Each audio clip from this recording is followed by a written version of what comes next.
to Where Does Food, the food history podcast that chops up little bits of food history, shoves them inside a podcast stomach, boils it, and then serves it with a glass of whiskey. I'm your host, Tim Wehunt, and with me, as always, is your other host. What's up? I am Elle. Today, we're talking about haggis. Haggis. We're talking about haggis, which is why my intro is about chopping things up and then shoving them in a stomach and boiling them. I knew we were shoving stuff in something, but I didn't remember what was being shoved in what. So thank you for that. So I've never had haggis. Elle, have you ever had haggis? I have not had haggis or had an opportunity to have haggis. Yeah, I've never had the opportunity. No one's making me haggis. It's not, No. It's just, No. It's just not. That's not on a regular basis around here. You can't, people do make it, obviously, like, it is a thing that you can get a hold of. You just have to, like, go out of your way for it. And maybe one day we will. Maybe after this episode, we'll be munching on some haggis. Yeah. Maybe today will be the day. So instead of our normal hoopla, as it were, I can't really have you rate it because you have no point of reference. And I don't have any fucking opinions on it because I've never had it. My opinion is it sounds gross, but I'm always open to opportunities of enjoyment. So I would try it out. Trying it out. Yeah. So we're going to do a questionnaire episode. Yeah. Oh, no. I suck at these. Let's go. Let's do it. Questionnaire episode. Of course, we've done questionnaire episodes in the past. This is Elle's quest to getting her degree from Where Does Food University, real university. Check out wheredoesfood.edu. So far. We hand out, for sure, we're accredited. And if you... It's like the movie Accepted. Yeah, if you It's if you kind go of to our university. college, you for sure will get a degree in something. We'll be a You'll shithead. get a degree in something, and don't sue us, please. No, but I love these episodes. These are some of my favorite episodes. And, of course, the rules of getting a credit towards that degree is that you have to get majority of the answers. No, just participate. No, just participate. It's Haven't just you heard? No child left behind. It's just participate.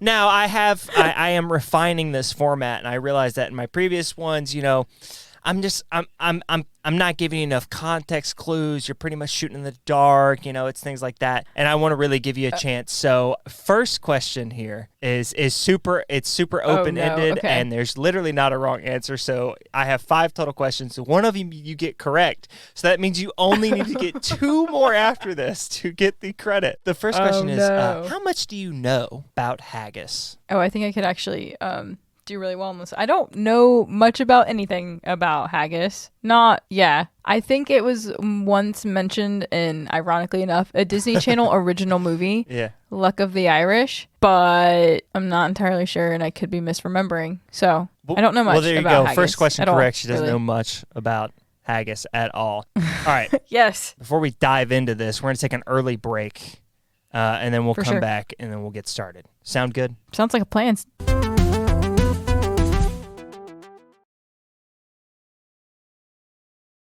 Over here, you'll be wanting some haggis bites. All right. Since you don't know anything about haggis, here's the second question. Nothing. 2 questions back to back. Don't worry, the questions don't come this heavily all the time. Yeah, no It's just, context. here's the second question. Which country is haggis the national dish of? Is it A, Scotland, okay. B, Ireland, C, England, D, USA? USA. It's not D. Yeah, you're catching on. So we can cross that off. I don't think it's England. London town. It's Tuesday. It's Tuesday, isn't it? So don't be mad. I think I'm going to go Scotland. Well, Elle, you got 2 questions correct. You only need 1 more question to get your credit. Woo! We have 3 more. You only need 1 more question out of Woo! the 3. Haggis is the national go. dish of Scotland. But we have a bit of a road before we get to that point. So let's start with what haggis is, and then we're going to go into the etymology of it, because that's what we do here on Where Does Food. So haggis is considered a savory pudding containing sheep's pluck meaning heart, liver, and lungs. It's, just the organs, minced with onion, oatmeal, suet, spices, and salt, mixed with a stock and cooked traditionally encased in the animal's stomach. So it's typically sheep stomach with sheep organs and other stuff like grains and spices and onion, and that gets cooked in that stomach. Nose to tail vibes. Okay. Yes. And we'll touch on that a little bit. So the etymology, the root hag may have been derived from the Old Norse haggis, but it's spelt like Old Norse style, so Haggw. But Interesting. Or Okay. the Old Icelandic Hagva, which is Hoggva, both of those mean to chop. Notice that you mince up the organ meat, so that's potentially where this word came from. As such, the name would have meant something like, chopped up stuff, and then they would, prep the organ meat that way. The organ meat's also called offal. So there's a few different words. If you hear me say any of those other words, like pluck or offal, it just means the organ meat. Okay. And then it gets stuffed into that stomach. Hag is also very similar to the French verb hachir, if that's how you pronounce it. I'm not French. Which, again, like the previous two words, also means to chop. It's literally, it translates to chop. So, and France and Scotland do have a strong relationship historically, so there could be some connection there in terms of where the word haggis comes from the French region. Okay. So it could have been, the theory is that the word itself and even the dish maybe have been brought over some point after 1295 BC, AC. AC. Yeah, not Got before. you. AC. Not that old. Well, it kind of is. We'll get to it. So where does haggis come from? Like the actual dish. Like, Yes, the etymology I'm is curious. one thing, but it's like, where's the dish? Well, some of the early references to the dish, similar to haggis, come from England, oddly enough. Yeah. Wow, okay. We've actually talked about this book, The Form course. of Curry, 1390. I don't know. Yeah. Oh, yeah. Onto my bookshelf. We've talked about this before.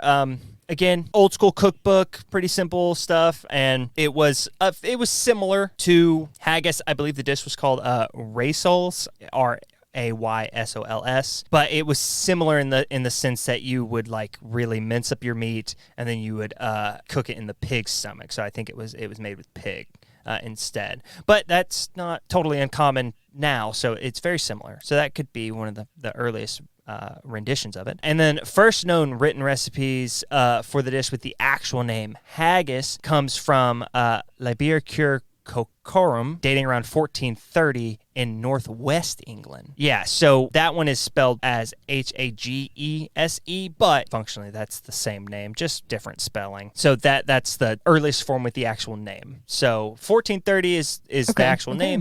1390 is the earliest recipe that kind of resembles it. A couple differences there. It also showed up in 1440 in, I'm going to totally butcher this, Promptorium Parvulorum, which is a bilingual English and Latin dictionary attributed to Geoffrey the Grammarian. Yeah, nailed it. Oh, yeah, Geoffrey. Geoffrey, yeah. And there's no recipe here, but it is a definition, and it's actually the first time it is defined as a pudding. So 1440. It's actually defined as a pudding in this. Again, no recipe, just sort of like early dictionary, which, early dictionary stuff is super interesting because dictionaries, hard to make. Try and describe, imagine having to write, definitions for things. How do you describe the sun? Yeah, without using the word sun. Early dictionaries. I wouldn't be, no. I didn't know enough synonyms then. Even now. A table. No, it's just a fun little thing. I remember in English class that was brought up because we read like a couple inserts from like a really early dictionary, and it's just like super bizarre, like simple explanations of things. And it's just like, but when you think about it, it's like, yeah, how do you do that? How do you sit? That was all. Yeah, no. Yeah, especially the words that they have in their vocabulary. And like define something. Simple things. Yeah. Now again, literary references are fine and dandy, but we know we've been doing this for over a year. Listen, we know that literary references don't paint the whole picture. Okay, it's just a fact of life. Some stuff happened prehistory. Some stuff is lost to the sands of time. Some stuff is lost to the ocean. Some stuff is, lost because the lizard people ate them. Okay? It's just a fact. All right? Doo-doo. There is another theory that haggis comes from the Romans. Okay? That's the other theory. It comes from the Romans. No way. Okay. Next question, of course. Elle. Why wouldn't they make an appearance? What is the leading theory behind why haggis came from the Romans? Is it A, the Romans made a simpler recipe out of necessity for preservation methods after a kill? Was it B, historians found a site with cooking vessels similar to what haggis is cooked in? Was it C, Romans had a word that roughly translates to minced meat? Or was it D, because it's the Romans, we don't need evidence where we're going? More likely Based off of this no, show? I mean, yeah. I'm like, A kind of So sounds just to reiterate, plausible. A is a necessity method. B was that they found cooking vessels similar to what haggis is cooked in.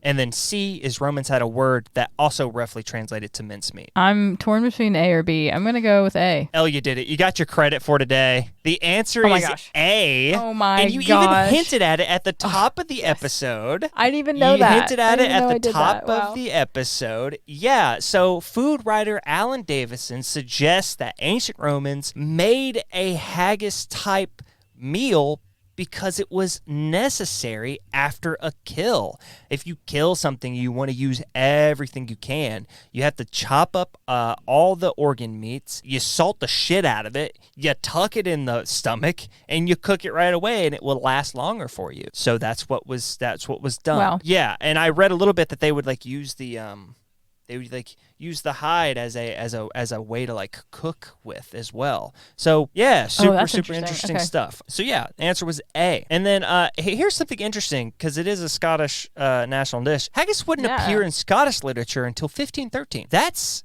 almost a full blown century after it was found, definitively in English literature, which is crazy. And it only appears very briefly in a verse by William Dunbar in one of his poems. That's it. It's super simple. It literally just says the word haggis. I didn't even put the thing in there because it was so rudimentary. I was like, it literally just says the word haggis at the end. Yeah, it's super simple. So let's find out why Scotland likes haggis so much. Onward to the 17th century, we ride. So by the end of the 17th century, the English diet started to change a little bit. Yeah, it started to change a little bit. We actually haven't talked about this that much, and I'm surprised. Frankly, I'm surprised. The agricultural revolution swept the country in the late 17th century of England. Yeah, so productivity started to increase, and the food started to change, and products became more widely available. Hey, we know this with revolutions. All right, we got this. We've experienced that in the States as well. So it was one of those moments in history towards the late 17th century. And haggis, haggis is poor people food. It's poor people food. It is. It's organ meats and cheap grains, and you just boil it, and it's just, it's just poor shit, poor folk shit. And simply being that England was doing really well, their economy was doing pretty good, their food was just changing and doing better. However, Scotland, same time period, not so good. Economic decline. They were going down. They were going down. Oh no. Now, on to our next question. What caused that decline? All right, here we go. Corruption in their leaders caused a stifled economy? Was it B, a famine would hit the region? Was it C, tornadoes? Lots and lots of tornadoes caused an unstable livelihood. Unexpected. Was it D, they invested everything into crypto? Big yikes. They misread that one. They misread that one. NFTs while they were at it. Okay, so they lost more than Tom Brady. Ooh. I'm, again, toss up between A and B. I'm like, let's go with B. B. I'm like, yeah. The answer is B, Ellie. You're on a fucking roll, buddy. Wow. Yeah. Haggis has been my new favorite food, I think. So Scotland would hit a rough time in history known as the 7 Ill Years. Oof. That's how you know it's bad. Yeah, so this was, what it sounds like, 7 ill years. It was widespread famine for a good amount of time in Scotland during the 1690s. It's named after the biblical famine in Egypt, predicted by Joseph in the book of Genesis. Estimates suggest between 5 and 15% of the total Scottish population died of starvation during this period, which is fucking wild. And according to Tree Ring records, one of the causes for this is that the 1690s was the coldest decade in Scotland for the past 750 years. How? They even... Yeah, don't ask me, man. I'm not a science bitch. I just reading it off. Hey, if you're a science bitch and that's not how it works, you let me know. Listen, I did a lot of deep dives, and listen, tree rings. I couldn't go into it. I had to look up the 7 Years famine. I had to look up the fucking Darien Gap and the fucking Darien Scheme. I was doing all over shit. Oh, that's a lot. Yeah, we're looking. We had to take a deep dive, so I couldn't look up tree rings. Cartographer. Yeah. Okay. Yeah, so failed harvest in 95, 96, 98, and 99, combined with the economic slump caused by the 9 Years' War, which was a big, European war, resulted in severe famine and depopulation.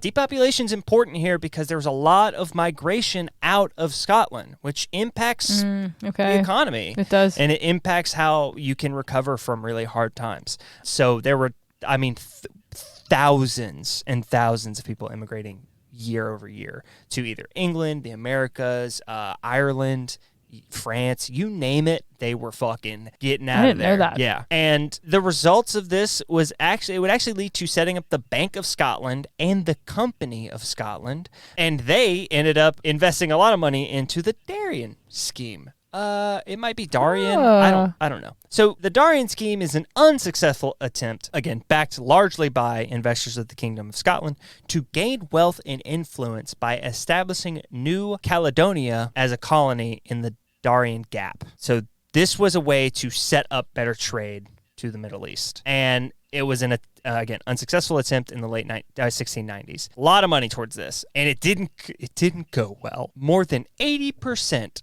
of participants died within a year, and the settlement was abandoned twice. This economic failure, this investment failure, would increase the pressure for a political union with England to finalize in 1707 under the Union with England Act. So tensions between England and sucks. Scotland aren't the best. I don't know how it is today. And honestly, just based off of the amount of research I did here that I've left out of this, it seems like a lot. It seems like a lot. So it's still really heavy. That's a rich history there simply it just isn't fully related to haggis. So, but that's the outskirts. Fair. No, fair. We're building up to why why haggis is important here. And one of them is that it remained prevalent in their food supply during that time period, that really hard decade. It's huge. Yeah. Yeah. So that's reason one. Another reason why haggis is beloved by the Scots. Politics, baby. Of course. Politics, baby. A little thing would happen after the Union Act that would make England a little peeved at Scotland. Just a little just a little peeved. Just a little. What would that little thing be? Oh. Bing, bing, bing, bing, bing, bing, A, bing. Scotland refused to trade with England. B, okay. The Jacobites had a series of rebellions. C, okay. They played the bagpipes too loudly. Of course they did. You know how much they love their bagpipes. Neighbors, Only 3 options here. Okay, A was trading. A was they refused to trade. B was a series of rebellions. I feel like they both go with each other. And then C, they played the bagpipes too loudly, unfortunately. And late, I'm going too. with B, of course. Neighbors. All right. The around. answer is B. The answer's B. Oh. That's a clean sweep. It's a clean sweep, baby. So not long after the Act of Union, the United Kingdom was a little frustrated by the Jacobite risings. Mama? And those risings are a series of attempts made by the descendants of the deposed James II to regain the throne. There was a series of them. They started pretty shortly after that union, and I think the last one was 1745. So they went on for a hot minute, and they just kind of kept swelling up. Yeah, so this obviously caused a lot of tension, so mockery happened. Functionally, attacks were made and published in the press, and cartoons depicted the Scots as godless barbarians, and food was a focus here. Obviously, you're attacking someone's well-being, and food is a big factor of how people view you as a country and as people and things like that. Trust us, we're Americans. We hear you. Yeah, we all eat too much fast food. Yada yada yada.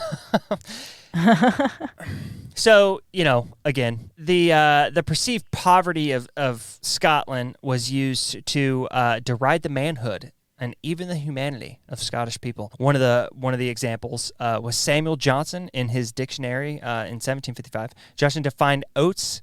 Again, this isn't a dictionary. He defined oats as a grain which in England is generally given to horses, but in Scotland supports the people. Imagine if you, yes, you the listener, opened up a dictionary and you went to bitch and it just had a photo of you and Webster was like, typically pertains to a female dog, but also fucking Kevin. Kevin's a fucking bitch. Like, that is the equivalent here. This dude... That was a lot of shots fired with that. The man's writing a dictionary. Like, he's trying to define items. And my man was like, yeah, oats typically, what's an oat? What's an oat? Oh, well, we typically give it to horses in England, but Scottish people need it. Like, fucking A, buddy. What an asshole move, dude. Yeah, fuck off. He was one of the first ones. Yeah, so, of course, haggis was a natural target. It's cheap food. Yeah, they characterized it as a Scottish dish for it being a cheap food. The Tobias Smollett in the Expedition of Humphrey Clinker, a book, Tobias Smollett's book. One character traveling through Scotland hastily reassures the English correspondent that I am not yet Scotchman enough to relish their singed sheep's head and haggis. Yeah. And in an earlier satire for the Briton, Smollett has Lord Gothamstow claim that the very prospect of a Saldonian haggis turned his stomach. Yeah. Wow. Rude. Yeah. So they were just really... unmitigated shots. They were really going for him. Here's the thing, though. Scottish people, they were going to take this. You know what I mean? They're going to just take it. So they kind of steered into it. They reclaimed it. All right. I like that. Change the narrative. Yeah, they reclaimed it. One of the big defining moments of this was Robert Burns' address to Haggis, which is a poem that he wrote. And he implicitly acknowledged that there is a connection between food and character, but he turned it to the Scots' advantage. He claimed that real men ate haggis and only weak men did not. So flip this. Yeah, that's what I'm talking about.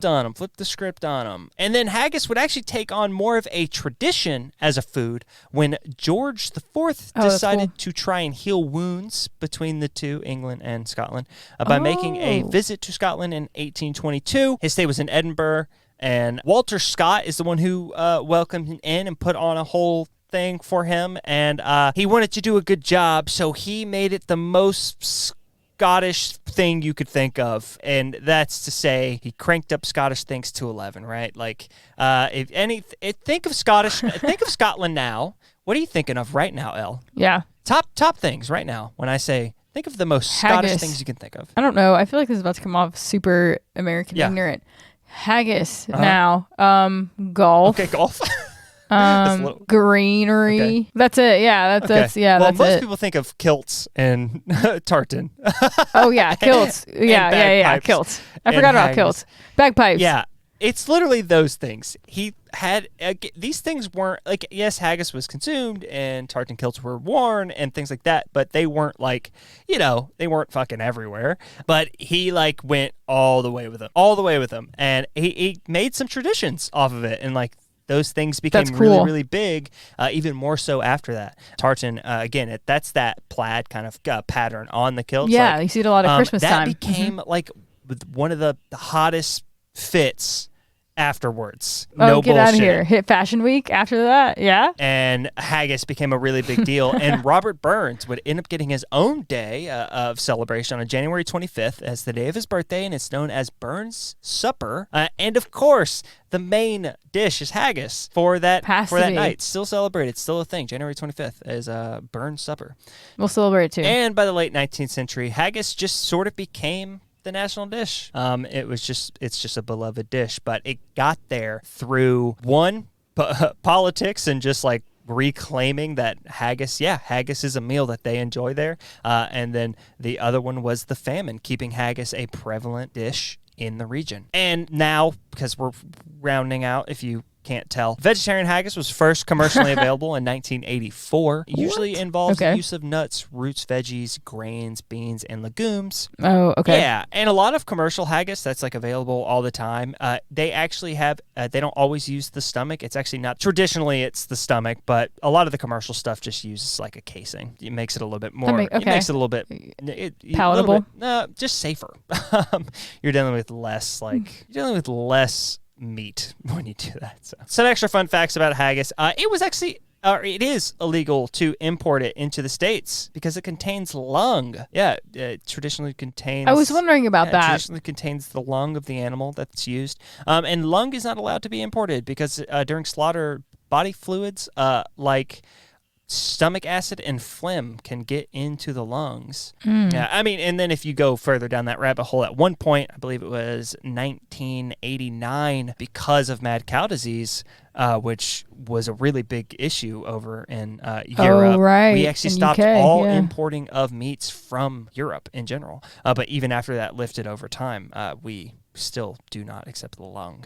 But it did come to America and Canada and plenty of other parts, mainly through, obviously, immigration and Burns Supper. Since it's a celebratory thing, it's one of the main times you will have that's really interesting haggis, okay. and so it kind of has its roots tied to that. And that's haggis, man. That's fun. That's haggis, baby. We did it. Haggis. And you did perfect. You nailed it. Wow, who would have thought? Yeah, I actually knew a lot more about haggis than I thought. Yeah, you nailed it. It's true. Haggis is an NBA journeyman. They really went through a lot and put the team on their back, and when it really mattered most, and now they're just beloved by the whole state. You know? Yeah. And I think, again, I don't know how petty everyone is now about some of the past grievances between the countries, but I don't think I don't think anyone in England is is roasting Scotland for eating haggis. I just don't think that's the case anymore. But not anymore. Yeah. Who knows? Let's hope not. Anyway, let's hope we're not doing that. Yeah. No, I actually really liked haggis. It was very fun to research, and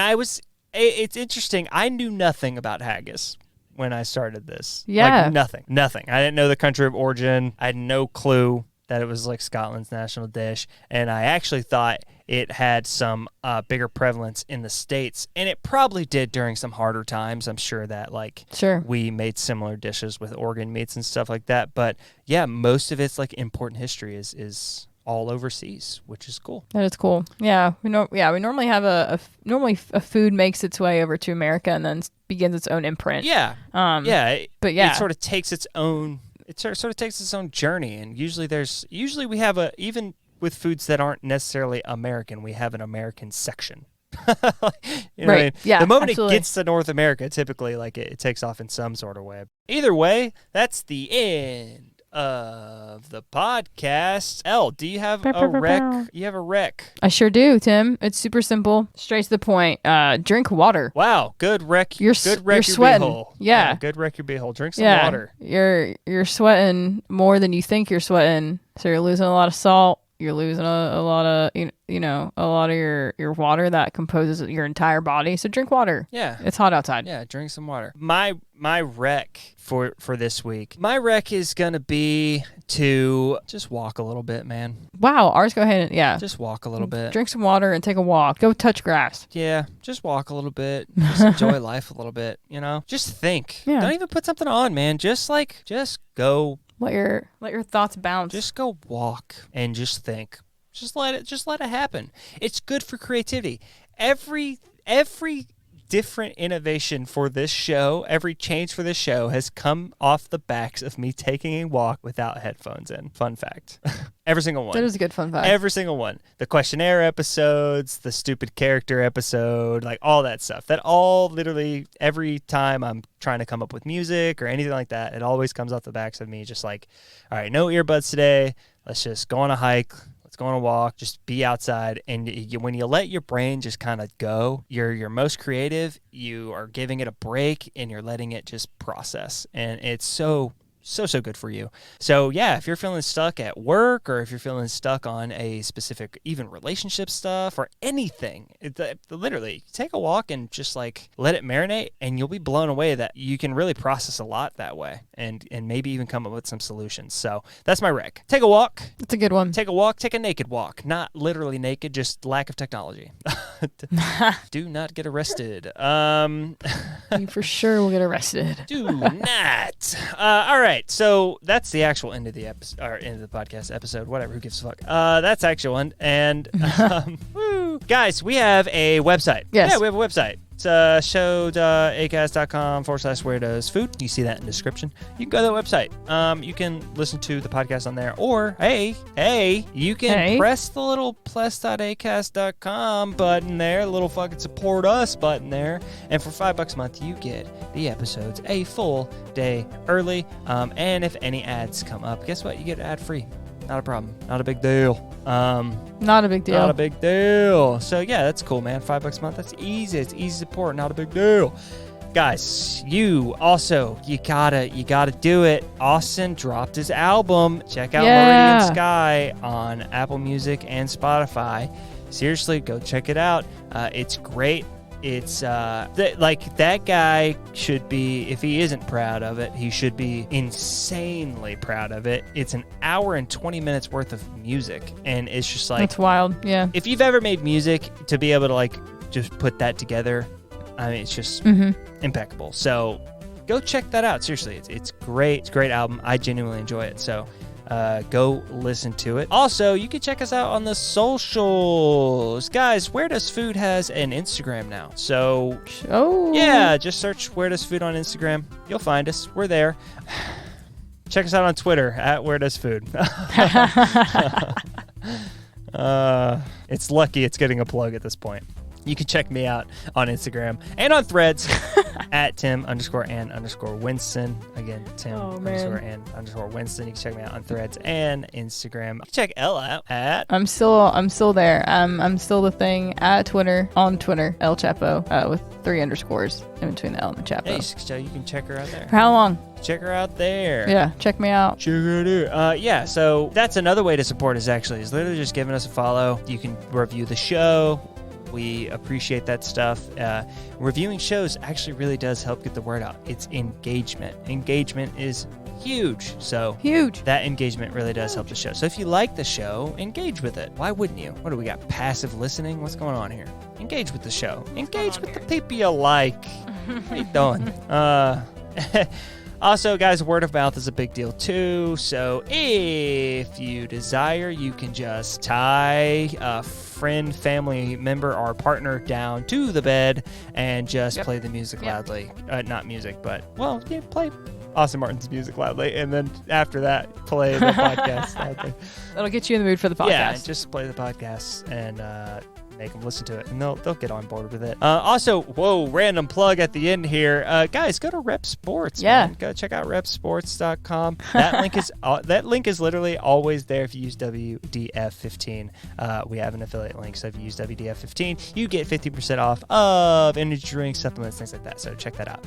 That's another way to support us. So many ways to support us. There is a lot of ways. So many avenues. Unbelievable. Yeah, I think that's the end of the podcast for sure. Like, this is the end. Yeah, this is the end.